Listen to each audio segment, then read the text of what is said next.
আপনারা জানেন প্রধান অতিথি বিশ্বে যে তত্ত্ব দিয়েছেন 3-0, সেই 3-0-র একটি হচ্ছে যে বাংলাদেশের দারিদ্র্য সম্পূর্ণভাবে বিমোচন করা, এবং সেটা যাত্রা শুরু করতে পারি আমরা শ্রম বা শ্রমিকদের ন্যায্য দাবি এবং শ্রমিকদের ভবিষ্যৎ ভালো করার মধ্য দিয়ে। আমি এই 3-0-র প্রবক্তার কাছ থেকে সাহস নিয়ে শ্রম মন্ত্রণালয়ে বেশ কিছু পদক্ষেপ নেওয়ার চিন্তা করছি, এবং আমি এই কারণে শ্রম মন্ত্রণালয়ের সব কর্মকর্তা কর্মচারীদের ধন্যবাদ জানাচ্ছি যে তারা আমার সাথে রয়েছেন। আমি শ্রম সম্বন্ধে বেশি কিছু জানতাম না, এখন জানার চেষ্টা করছি। আমি আইএলওতে গিয়েছিলাম, এবং এবার আইএলওতে মনে হয় বিগত 20 বছরের মধ্যে সবচেয়ে বেশি সাপোর্ট আমরা পেয়েছি, ইনক্লুডিং একটা রাষ্ট্র আমাদেরকে অপোজ করেনি। আমরা যে সংস্কারগুলোর কথা আইএলওতে বলে আসছে, যে রোড ম্যাপ দিয়ে আসছে, এটা আমি মনে করি একটা বড় সার্থক বাংলাদেশের জন্য, বাংলাদেশের শ্রমিকদের জন্য। আমি কয়েকটি বিষয়ে উত্থাপন করতে চাই যেগুলো আমরা চিন্তা করছি যে ভবিষ্যতে আমরা এগুলো নিয়ে আলোচনা এবং কাজ করব, এবং এটা এককভাবে নয়, শ্রমিক, মালিক এবং সরকার তিনজন মিলে আমরা কাজ করব। অফকোর্স এখানে আমি আশা করব যে আমাদের প্রধান উপদেষ্টার অকুণ্ঠ সমর্থন আমি পাব। প্রথমত সুলতান সাহেবকে অনেক অনেক ধন্যবাদ, আমাকে উনি প্রেজেন্ট করেছেন সংস্কার কমিশনের রিপোর্টগুলো। আমি ওনাকে আশ্বস্ত করেছি যে আমরা আমাদের শ্রম মন্ত্রণালয়ে একটি কমিটি তৈরি করেছি অলরেডি।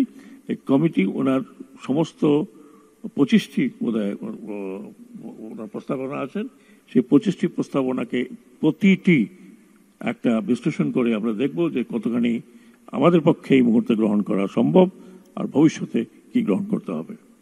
ইতিমধ্যেই আমরা শ্রম মন্ত্রণালয় থেকে আমাদের উদ্যোগে আমরা একটি বেসরকারি ইউনিভার্সিটির সাথে এমওইউ সাইন করেছি, যারা আমাদের জন্য গবেষণা করবে, বিশেষ করে শ্রমিক ক্ষেত্রে।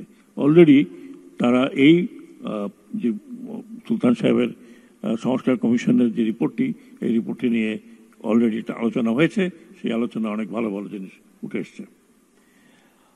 আমার কাছে যে সবচেয়ে বড় চ্যালেঞ্জ, যেগুলো চ্যালেঞ্জ আছে সেগুলো তো চলছে।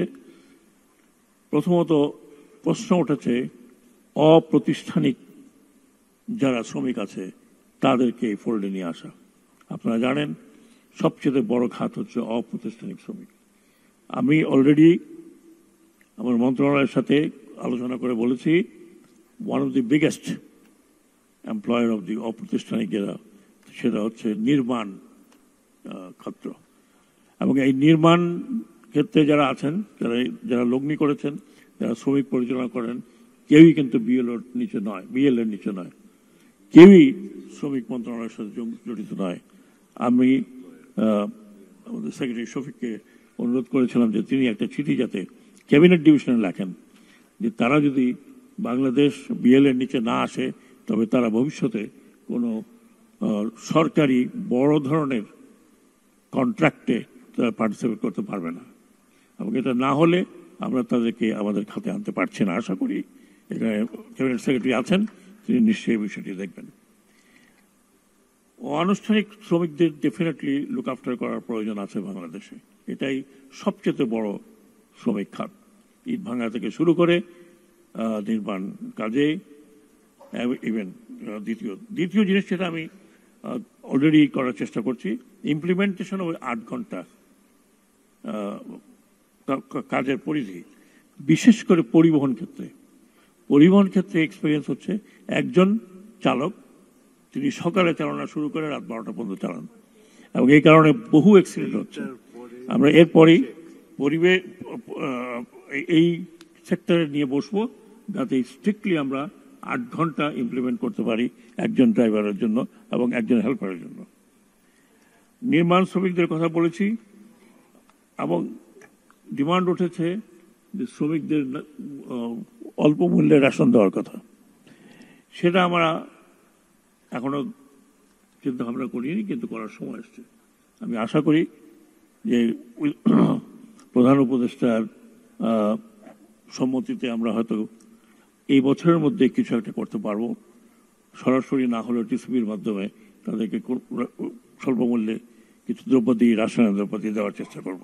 অনেকে বলেছেন যে আমরা শ্রমিকদের ব্যাপারে, শ্রমিকদের ট্রেড ইউনিয়নের ব্যাপারে আইন শিথিল করা হয়েছে, সেটা অলরেডি বলা হয়েছে।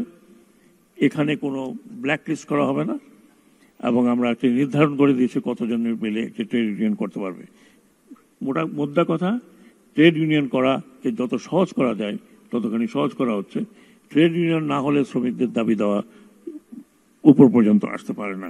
আমি আশা করি যারা শ্রমিক ভাইরা আছেন, আমি আশা করি আপনারা আমাকে সে সমর্থিত দেবেন, এবং আপনারা বিশৃঙ্খলা সৃষ্টি না করে আপনাদের দাবি দেওয়া অত্যন্ত সুশৃঙ্খলভাবে যদি উত্থাপন করেন, তাহলে আমাদের পক্ষে, বিশেষ করে মন্ত্রণালয়ের পক্ষে, সেটাকে নিরসন করা খুব খুব খুব কুইক হবে।